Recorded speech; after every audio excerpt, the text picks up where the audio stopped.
हाल ही में हमें एक ईमेल मिला रिहाना का। उनकी उम्र महज 30 साल है। 2 साल पहले उन्होंने शादी की और अब वो एक बच्चा प्लान कर रही थी। लेकिन जब बहुत कोशिशों के बाद वो अपनी प्लानिंग में सक्सेसफुल नहीं हुई तो उन्होंने रुख किया डॉक्टर का, और डॉक्टर ने उन्हें बताया कि वो प्री मीनोपॉज की तरफ बढ़ रही हैं। ये टर्म जितना पॉपुलर पहले नहीं था उतना अब होता जा रहा है। नई परेशानी है लेकिन बड़े रूप में सामने आ रही है। ये क्या है, इसके बारे में जानते हैं डॉक्टर नूपुर गुप्ता से। Ma'am, pre menopause. तो हमने आजकल देखा कि प्री मैच्योर मीनोपॉज काफ़ी कॉमन हो गया है और कई बार इसका डायग्नोसिस भी नहीं होता। तो प्री मैच्योर मीनोपॉज हम किसे कहते हैं? यदि 40 साल की उम्र के पहले आपके पीरियड्स बंद हो जाते हैं तो उसको हम कहते हैं प्री मैच्योर मीनोपॉज। और नॉर्मली इंडिया में मीनोपॉज की उम्र है 45 टू 50 ईयर्स के बीच में, और कई बार 51 तक भी मीनोपॉज होता है। 52 ईयर्स के बाद यदि मीनोपॉज हो उसको हम लेट मीनोपॉज कहते हैं। और अर्ली मीनोपॉज 40 टू 45 की उम्र में अर्ली मीनोपॉज होता है। बट प्री मैच्योर मीनोपॉज जो 40 साल से कम औरतों में हम देख रहे हैं, उसी की वजह से जो है फर्टिलिटी की इश्यूज भी सामने आ रहे हैं।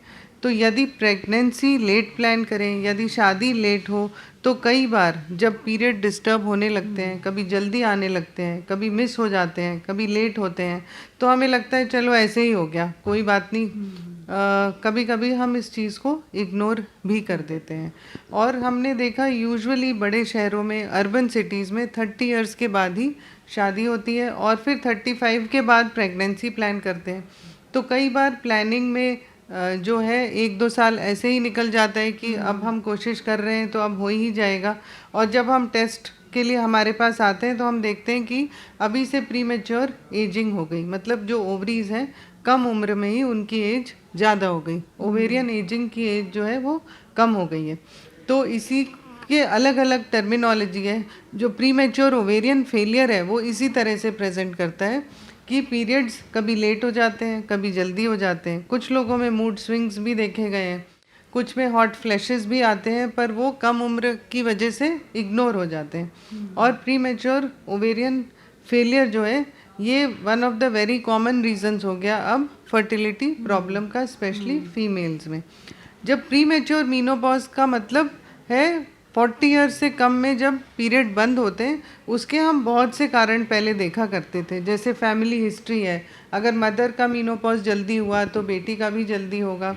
उसके अलावा कुछ ऑटो इम्यून कंडीशंस ऐसी हैं जो कि फीमेल्स में ज़्यादा होती हैं, जैसे कि ऑटो इम्यून थायराइडाइटिस है, या फिर ऑटो इम्यून सिंड्रोम्स हैं जिसकी वजह से टाइम से पहले पीरियड बंद हो जाता है क्योंकि आपको कोई सिस्टमिक इलनेस है। यदि आपका यूट्रस का रिमूवल कम उम्र में हो गया तो भी हो सकता है। यदि आप कैंसर का इलाज कर रहे हैं, आपको कीमोथेरेपी चल रही है, तो भी पीरियड टाइम से पहले बंद हो सकता है। और बहुत से स्मोकर्स जो हैं, जो विमेन स्मोकर्स हैं, उनमें भी पीरियड समय से पहले बंद हो जाता है। तो प्री मैच्योर मीनोपॉज की अपनी अलग प्रॉब्लम्स हैं कि कम उम्र में मीनोपॉज की वजह से ईस्ट्रोजन की मात्रा शरीर में कम हो जाती है, उसकी वजह से हार्ट की प्रॉब्लम्स, बोन की प्रॉब्लम्स कम उम्र में आने लग जाती हैं।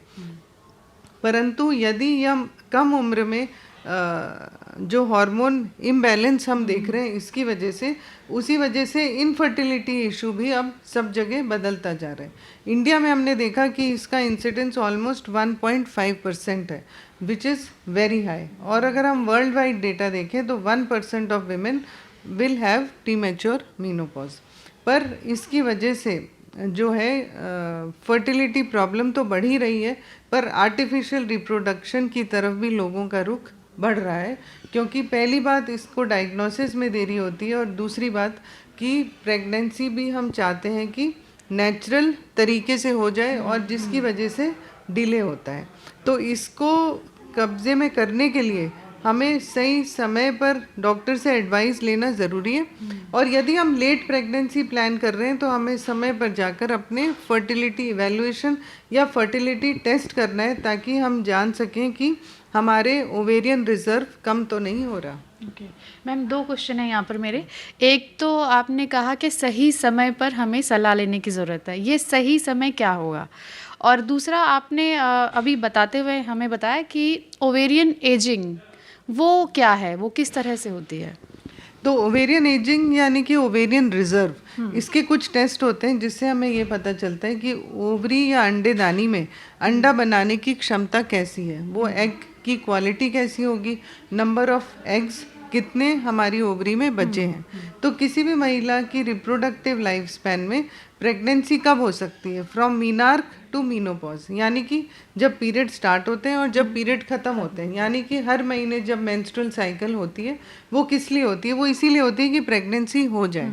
तो हर महिला में हर महीने एक अंडा रिलीज होता है। जैसे जैसे उम्र बढ़ती है नंबर ऑफ एग्स कम होते जाते हैं। इसीलिए हम कहते हैं कि प्रेगनेंसी आपको प्लान करना है तो कम उम्र में करना है, क्योंकि एग की क्वालिटी भी अच्छी है और एग रिजर्व भी अच्छा है। तो जैसे उम्र बढ़ेगी एग रिजर्व कम होगा, ऐसा नहीं है कि अभी कम हो रहा है पर उसकी एज कम हो गई है।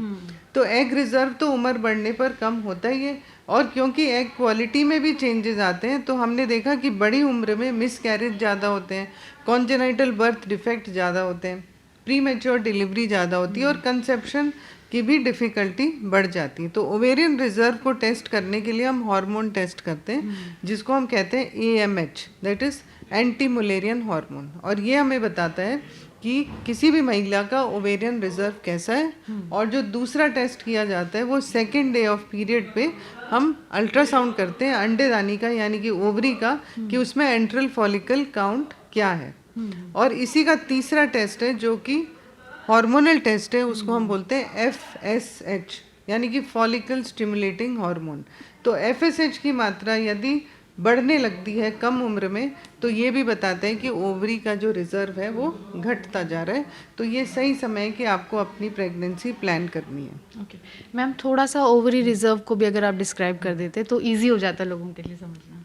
तो ओवेरियन रिजर्व ओवरी की अपनी कैपेसिटी है। देखिए प्रेगनेंसी होने के लिए हमें क्या चाहिए, हमें एक एग चाहिए, अंडा, हमें एक स्पर्म चाहिए और हमें यूट्रस चाहिए और हमें ट्यूब्स चाहिए जो कि खुली होनी चाहिए। तो हर महीने ओवरी से एक अंडा निकलता है और वो अंडा क्या चाहता है कि उससे प्रेगनेंसी हो जाए, यानी कि वो स्पर्म से मिले। तो दोनों का मिलान होता है फेलोपियन ट्यूब में, जिसको हम कहते हैं फर्टिलाइजेशन। और फेलोपियन ट्यूब का ये काम है कि इस फर्टिलाइज्ड एम्ब्रियो को यूट्रस में लेके आना और प्रेगनेंसी हो जाए। तो अगर स्पर्म उसको नहीं मिलता तो वो अंडा शेड हो जाता है, वो वहीं ख़त्म हो जाता है और यूट्रस की लाइनिंग जो है शेड हो जाती है in the form of menstrual cycle. तो ओवेरियन रिजर्व जो है हर महीने हर साल जैसे जैसे उम्र बढ़ती है ओवेरियन रिजर्व महिलाओं का कम होने लगता है। तो वो फिक्स नहीं रहेगा कि आपकी 20 साल में भी उतना ही हो, आपका 40 साल में भी उतना हो। किसी किसी का ओवेरियन रिजर्व कम उम्र में ही कम होने लगता है। उन महिलाओं में कई बार हमें हार्मोन रिप्लेसमेंट थेरेपी भी देनी पड़ती है, क्योंकि हार्मोन की कमी से लॉन्ग टर्म हेल्थ प्रॉब्लम्स बढ़ जाती हैं। मैम अगला सवाल जो था हमारा कि सही समय कौन सा है टेस्ट कराने के लिए, जो आपने बताया। हाँ, देखिए फर्टिलिटी टेस्ट यदि आप 30 इयर्स के हैं और 30 साल में आपकी शादी हुई तो यानी कि 35 के पहले ही आपको प्रेगनेंसी प्लान करनी है। तो हम देखते हैं कि अर्ली 30s में प्रेगनेंसी प्लान करना इतना टफ नहीं है यदि आपके सारे टेस्ट ठीक हैं। और 35 एंड अबव यदि आप प्लान करते हैं तो हमें जो मार्जिन रखना है कि हमने 6 मंथ्स तक अगर प्रेगनेंसी के लिए कोशिश की और आप 35 इयर्स एंड प्लस हैं तो 6 महीने के बाद आपको अपने जाके टेस्ट कराने। अगर आप 30 से 35 साल के बीच में हैं और आप प्रेगनेंसी प्लान कर रहे हैं और अगर 1 साल तक विदाउट एनी कॉन्ट्रासेप्शन यूज़ अगर आपको प्रेगनेंसी नहीं होती तो भी आपको टेस्ट कराने हैं। ये तो तब करना है जब आपने ट्राई किया और आपको प्रेगनेंसी नहीं हुई। बिटवीन 30 to 35 1 साल के बाद और 35 एंड अबव 6 महीने के बाद। पर यदि आप सोचें कि मुझे प्रेगनेंसी प्लान करनी है 40 साल की उम्र में तो फिर आप कम उम्र में या 35 इयर्स पे आप अपने हार्मोन टेस्ट कराइए, आप अपना अल्ट्रासाउंड कराइए।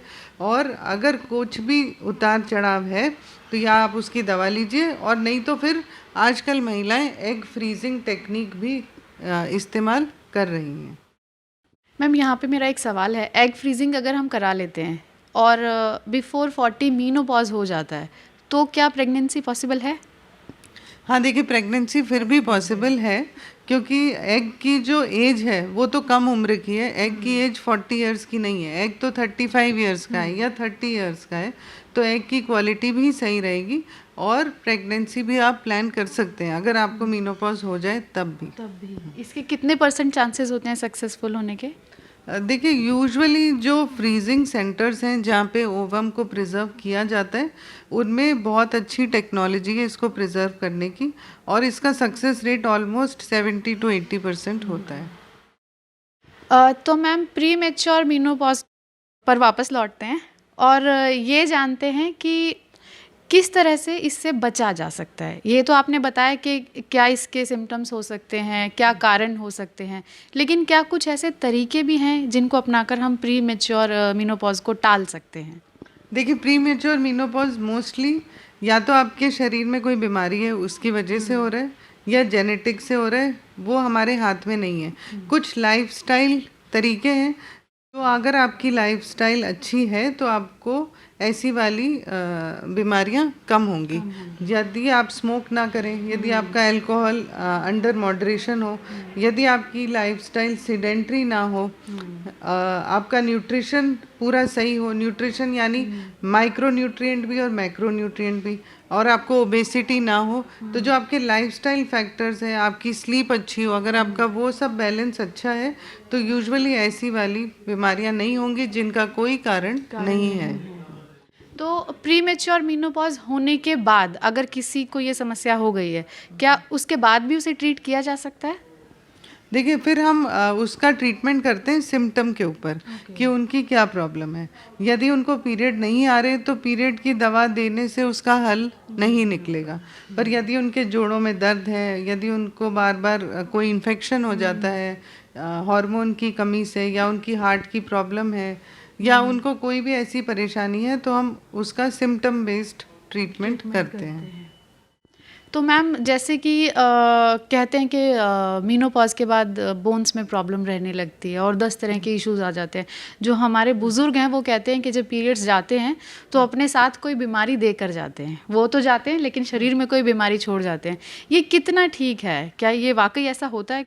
हाँ देखिए मीनोपॉज के नाम से आजकल महिलाएं बहुत सवाल उनके दिमाग में आते हैं, बहुत वो गूगल और रिसर्च करना चाहती हैं कि मीनोपॉज का समय आ रहा है तो अब शरीर में क्या बदलाव होगा, या मीनोपॉज आ रहा है तो कहीं कैंसर रिस्क ना बढ़ जाए, या मीनोपॉज के बाद कोई नई प्रॉब्लम ना खड़ी हो जाए।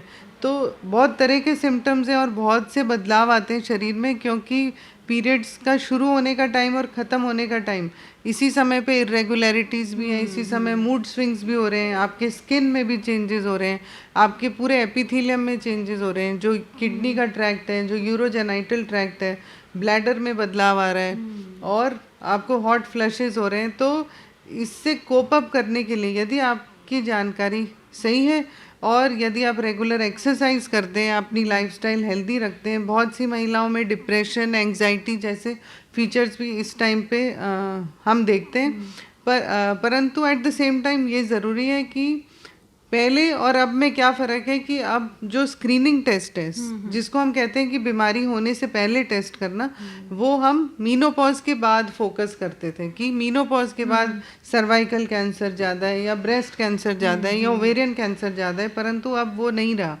तो अब आपको कम उम्र में भी उतना ही ध्यान रखना है जो मीनोपॉज के समय ध्यान रखना है। बस ये ज़रूर है कि हाँ, मीनोपॉज के बाद शरीर में बदलाव आएंगे, वजन बढ़ने की टेंडेंसी बढ़ेगी, जो आपका फैट कंटेंट है बॉडी का वो बढ़ जाता है, प्रोटीन मसल से कम हो जाता है आपकी मसल में, तो स्किन में भी बदलाव आता है, स्किन श्रिंक होने लगती है, तो बहुत सारे चेंजेस आते हैं।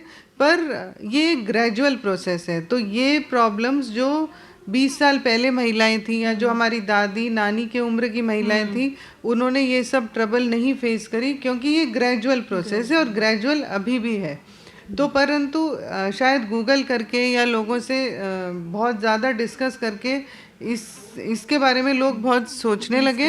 हाँ, पर ये एक नेचुरल फेज ऑफ लाइफ है, पर इससे घबराने की बात नहीं है। मेरा अगला सवाल यही था कि क्या हमें मीनोपॉज से डरना चाहिए?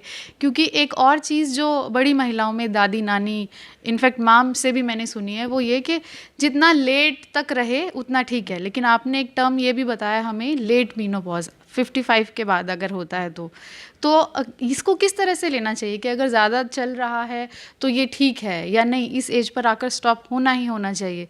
डरना चाहिए या रिलैक्स होना चाहिए? मीनोपॉज को किस तरह से ले महिलाएं? देखिए, मीनोपॉज की उम्र हर कंट्री में देश के हर कोने में अलग है। तो इंडिया में अगर हम माने तो 47 से लेके 51 तक मीनोपॉज हो जाता है एवरेज मैक्सिमम महिलाओं में। पर अगर 51 के बाद भी आपको पीरियड आते जा रहे हैं या रेगुलर हैं या इरेगुलर हैं और पीरियड ख़त्म नहीं हो रहे, तो लेट मीनोपॉज से हमें क्या डर है? एज अ डॉक्टर हम ये चाहते हैं कि आप हमारे रेगुलर फॉलोअप में रहें।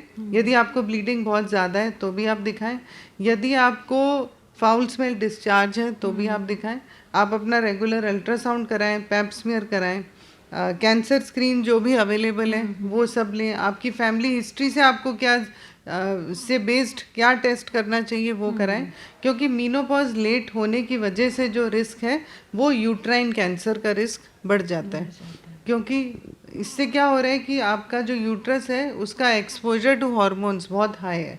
जितने लंबे समय तक पीरियड चलेगा उतना लंबा एक्सपोजर हार्मोन का शरीर में ज़्यादा रहेगा, और जितना ज़्यादा ईस्ट्रोजन बॉडी में रहेगा for a longer period of time, उतना ज़्यादा रिस्क ऑफ ओवेरियन कैंसर भी ज़्यादा है और उतना ही ज़्यादा रिस्क ऑफ यूट्राइन कैंसर यानी कि एंडोमेट्रियल कैंसर जिसको हम कहते हैं उसका रिस्क भी बढ़ जाता है। Thank you. तो ये थी हमारे साथ डॉक्टर नूपुर गुप्ता, जिनसे हमने बात तो शुरू करी थी प्रीमेच्योर मीनोपॉज पर, लेकिन उन्होंने हमें मीनोपॉज से जुड़ी हर जानकारी दी। ऐसे ही इन्फॉर्मेटिव वीडियोस के लिए हमारे साथ जुड़े रहिए। हम आपसे जल्दी ही फिर मिलते हैं। नमस्कार।